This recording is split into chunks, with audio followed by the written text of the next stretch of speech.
Salut la famille, comment est-ce que vous allez? J'espère que vous allez bien. Nous voici dans une nouvelle vidéo et vous l'avez déjà remarqué au titre, nous allons parler de Jamie qui est sorti pour recadrer Ghetto V. Alors, Ghetto V, vous savez très bien, il y a de cela quelques heures déjà, Ashikan a eu à faire des sorties sur lui, il a multiplié des vidéos et là il a tenu des propos auxquels on a fait face et ça nous a tous choqués. Puisque ce sont des dires qui ont été tenus ou bien il a dit certains trucs auxquels on n'avait jamais fait face auparavant. Du coup, ce qui a choqué beaucoup de personnes. On se demande est-ce que c'est la vérité ou pas. Alors, il y a Jamie qui est sorti sur le sujet et elle a décidé de recadrer Ashikan ou bien plutôt elle a décidé de recadrer Ghetto V et là, elle aussi, elle n'est pas du tout sûre en tant que telle sur le sujet. Bref, je ne vais pas trop me prononcer, je vous laisse regarder sa vidéo, écouter les dires qu'elle a eu à tenir sur ce sujet et n'hésitez pas à me donner vos avis en commentaire s'il y en a. Au final, nous les fous sona mo les moji rona galamosia. Nyao bele toa. On est nyao bele toa et de funtolo. Wa no mama ba no droit la son mere pour les réseaux sociaux sur les filles. Ne ne passer wa le lugubre wa. Won ba no droit la son mere pour. Sauf si Ashikan goro le daja ekpo. Voilà Ashikan goro le tonya o nya wa. Ndekuna mo le popo no bonu. O se mea.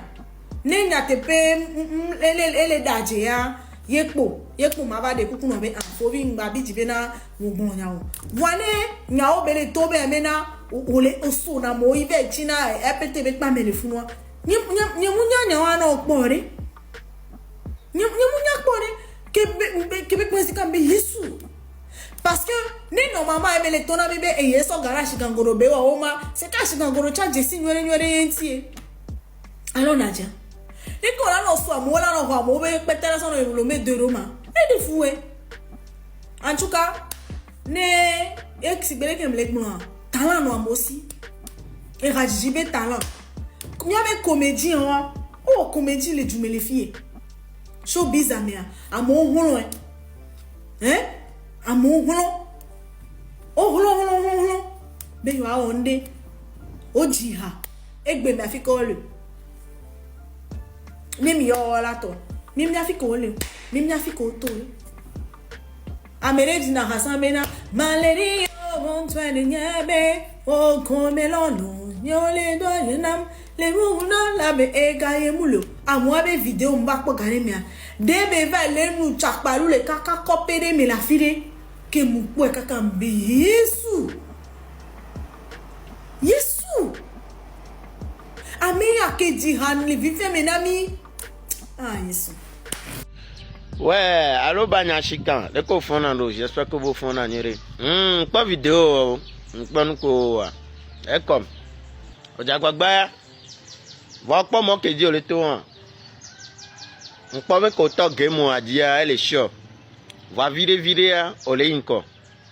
Va virer en pas va le tramo, va le coller tramo, virer en ne ko la gba trop bouillon. On bla non maté c'est gomme. On pas rien que moda fo on le jate don dio o mnya tutu gba on ponyale ko na clash o alo on ponyale ko dana jichon laissez gomme on ponyale ko na clash on ponyale ko dana dio parce que encore on les parle vidéo remebe beaucoup Ghetto mis en prison c'est 2016 be fifi on kenke tout ça là c'est on peut no dia clash il faut qu'analyser mon cause envahissant pour mon cause va les gens présentement les corrects. Oh, l'interview le Dumefi a pas bé, il y avait prison surtout banque il y a. C'était en 2018. Ndadia. De 1 le dadie. On m'y allait qu'on a clashé. Voir que moi qui dis au ton elle a dans diwa. Ça y est dit et nous que banou on est sous bantalo. Ba ma don kunya rekaji no. O don kube on a kame ku banou. Mama cité America tono kengbe. Amene. Bo Dieu va fi vraiment mas ninja popo repo manorika obio bande be egbe la kamentolo begbe la kamentolo we ngba le de kolopo be didi odonku alo eyinam de kan o le se gomelo begbe la kamentolo be ngba le de kolopo didi be ono wero de odonku alo okay amere le naissance non tutugban kengbe banu ya chatro do kame don roda megbo bo no naissance no otro soga nyenda po yeji o munye la glon vocal ele wa Ashikan no le di la fudua anya doke edo ko ele muadi gba no fudu o se me alo frère nyoni alo ba nyoni ena mo video de so mba alo ba nyoa mi no clever kiffe non to wa me ke di o le to anya le di be enu ko di o to abule moma ya mo ole se gome ena geto ke pa no be le manye wole ke gbe nko gbe ani nyu no chan na tezin ole se gome lo wa npo ebe ole tra mo kwa ele manye amerem vana zogbe yaji ba gba zina taolo a o la bukwe om se gomo tonyoni o se gomo lo jesi doko ezanre Ashikangoro, rappeur beaucoup Bouvra. Il a dit la sort buzz. Ma de comme non. On a pas son iso qui au vidéo au nanya ou toi on va débiter dossier au toi le sorti on a pas elle est préparée et hadé déjà dit tout vendredi. Elle a déjà dit tout vendredi. Donc, miomi le connaît ya, nkebele pour que ma miomi nya stratégie on quelque. Allez bien. Donc avec le jour quoi, et bien ce mardi et bien mardi. On l'a pas jeudi, allo vendredi et la tova. On l'a pas et la tova la va duintino. Il fait la soit créer buzz. Ne à la tête soit de hatou.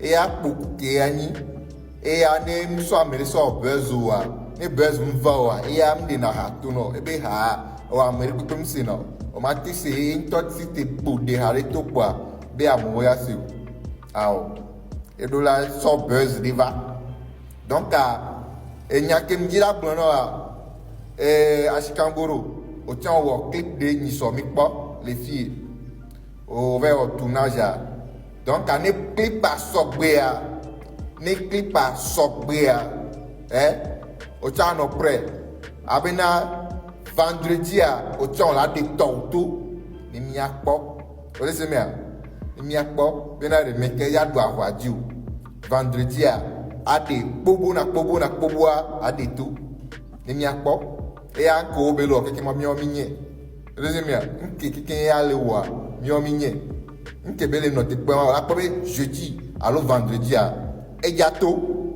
Elle avait une vidéo sur un petit ou sur Ashikangoro nti. Il n'a pas. Ne be la so buzz parce que les gens disent il y a elle va lancer big one tu vas sur amuser galerie avant tu et à trop tout. Les amis. Donc il y a comme des coups d'arrivée. Et coups d'arrivée rappeur Bouvra et beaucoup et coups d'arrivée. Donc que les gens vont moi ne be wol fi au d'accord va faire une vidéo comme va baba et hadé sinon que coup via que et ni aller connaître les gens tant va bien va profiter dans les gens de buzz il va sortir de hatou. Alors voilà, finalement cette affaire avec Ashikan, on ne comprend plus rien. On se pose énormément de questions, on se dit est-ce que tout ce qu'il est en train de raconter c'est vraiment la réalité ou bien il essaie juste de nous mettre un peu je ne sais pas quoi. Puisqu'on peut remarquer tous ces dires qu'il a eu à tenir sur Ghetto et tout, la majorité des propos, les injures comme lui-même il le considère peut-être, il dit qu'il a fait certains trucs. On peut remarquer que dans une interview où il a eu à faire ou bien dans une émission où on a eu à l'intervenir, dans la nuit bien sûr, vous avez certainement regardé cette émission, vous avez vu on l'a posé des questions et il a fait des révélations. Il a dit les trucs que lui-même il a eu à traverser, les trucs que lui-même il a eu à faire et tout, et peut-être il regrette ou peut-être pas aussi. Donc, c'est même dire, on le voit revenir dire ou bien tenir de tels propos sur Ghetto finalement. Donc, c'est comme si c'est pas lui qui l'a fait finalement, mais c'est plutôt Ghetto. C'est ce qu'il essaie de nous dire. Ou carrément les deux ont fait la même chose. C'est ce qu'il essaie de nous dire. On ne comprend plus rien. Il a eu à parler aussi d'affaires de prison en 2016. Mais en interview, il a parlé de 2018. Qu'il a eu à assister à la prison ou bien aller en prison pour la première fois. Donc tous ces dires, c'est vraiment mélangé. On se demande finalement le gars là, il est en train de se foutre de notre gueule ou bien il est en train de nous dire la vérité. Mais il ne maîtrise juste pas le sujet. Bref, on ne sait pas, c'est quand même bizarre, tout est mélangé, ça amène à ne même pas croire au sujet. Ouais, parce que tu dis, c'est toi qui as fait, mais finalement et en plus, si c'est qui l'a fait, et puis Ghetto aussi a fait la même chose, c'est quand même bizarre de venir injurer ou bien clasher quelqu'un sur un sujet pour se moquer de lui ou bien se prononcer négativement sur lui sur quelque chose que toi-même tu as eu déjà à faire. C'est quand même bizarre, hein? Bref, Je donne pas raison à qui que ce soit. On est là juste, on regarde. N'hésitez pas à me partager vos avis en commentaire. On se retrouve donc à la prochaine pour une prochaine vidéo, puisque nous sommes à la fin. Portez-vous bien. Ciao.